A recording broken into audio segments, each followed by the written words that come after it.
Assalamualaikum warahmatullahi wabarakatuh. Nama saya Citra Ayu Andita dengan NIM 12030050019. Di sini saya akan mempresentasikan mengenai keabsahan serta pencalonan perkawinan beda agama yang dilangsungkan warga negara Indonesia di luar negeri. Pengertian perkawinan. Perkawinan adalah ikatan lahir batin antara seorang pria dengan seorang wanita sebagai suami istri dengan tujuan membentuk keluarga atau rumah tangga yang bahagia dan sejahtera berdasarkan keimanan kepada Tuhan Yang Maha Esa. Perkawinan beda agama adalah perkawinan antara seorang pria dan seorang wanita, keduanya memiliki agama atau kepercayaan yang berbeda satu sama lain.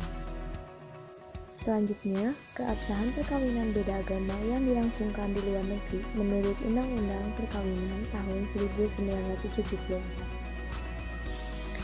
Perkawinan ialah suatu hal yang sakral bagi masyarakat Indonesia. Tidak hanya hubungan keperdaannya saja, namun nilai keagamaannya juga harus dilibatkan dalam setiap aspek. Jelas dari ketentuan pasal 1 Undang-Undang Perkawinan tahun 1974 bahwa perkawinan adalah ikatan lahir batin antara seorang laki-laki dan perempuan berdasarkan ketuhanan Yang Maha Esa. Sedangkan prosedur perkawinan yang dilangsungkan di luar negeri belum tentu sama dengan prosedur perkawinan yang dilangsungkan di Indonesia yang menekankan aspek kesamaan keyakinan. Salah satu contohnya ialah adanya ijab kabul yang dilakukan di hadapan penghulu berwenang bagi seorang yang beragama Islam, atau mengucapkan janji setia bagi yang beragama Kristen di hadapan pendeta serta keyakinan lainnya sesuai ketentuan masing-masing agamanya.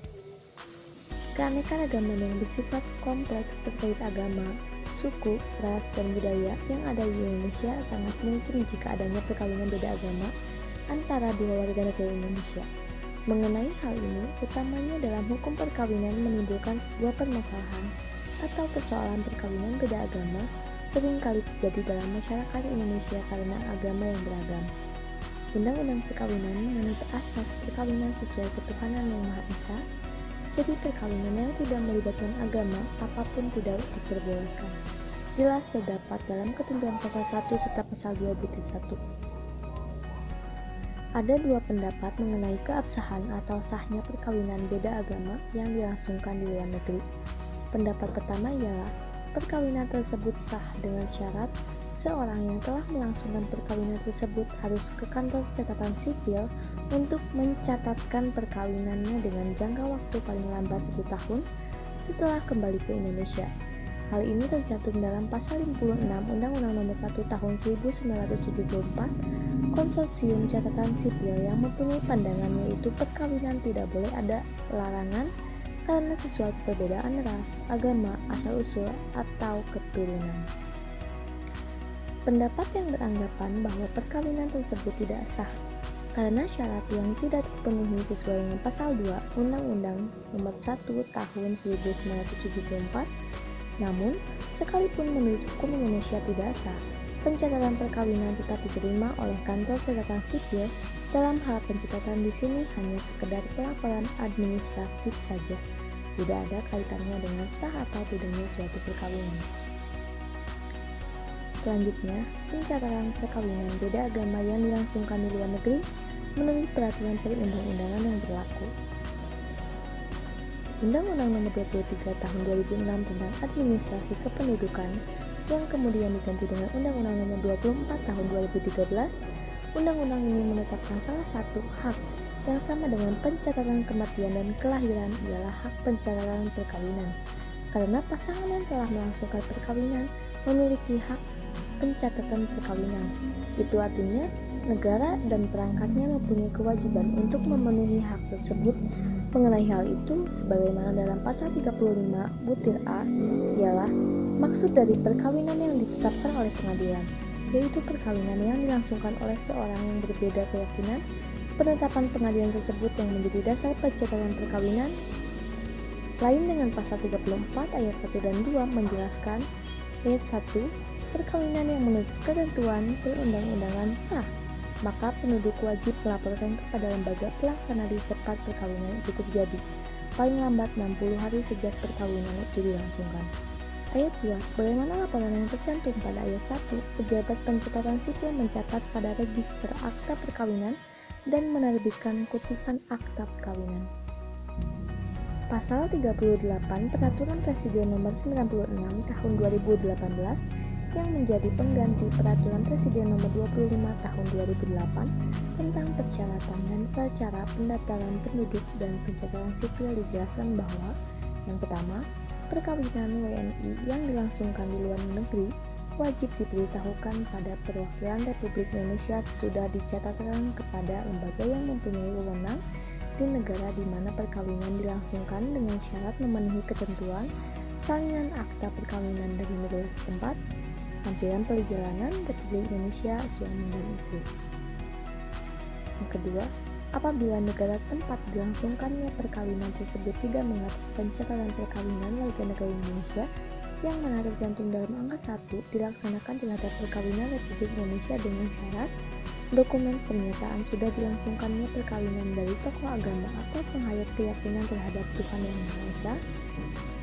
Kemudian lampiran perjalanan Republik Indonesia suami serta istri, sementara itu prosedurnya dipaparkan oleh pasal 71.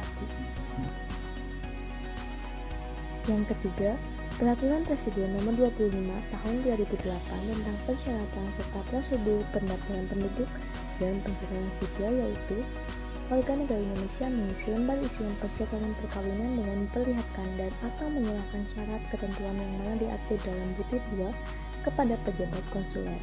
Pejabat konsuler mencatatkan dalam pendaftaran akta perkawinan dan melakukan salinan akta perkawinan. Kemudian, perkawinan beda agama yang dilakukan di luar negeri perspektif hukum perdata internasional. Hukum perdata internasional sering juga disebut sebagai conflict of laws. Suatu permasalahan dianggap bagian dari hukum perdata internasional jika terdapat unsur asing. Perbedaan domisili atau kewarganegaraan menjadi unsur asing. Pada intinya, persoalan pemerintah Indonesia menerima surat nikah beda agama yang diterbitkan di luar dari negara Indonesia termasuk dalam hukum perdata internasional.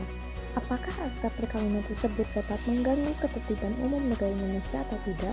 Sementara itu, secara tegas disebutkan pada pasal 56 Undang-Undang Perkawinan bahwa tidak boleh bertentangan dengan undang-undang di Indonesia. Selain itu, serikat lintas agama yang dilakukannya di luar negeri dianggapnya menjadi suatu penyelundupan hukum yang juga merupakan komponen dari hukum perdata internasional.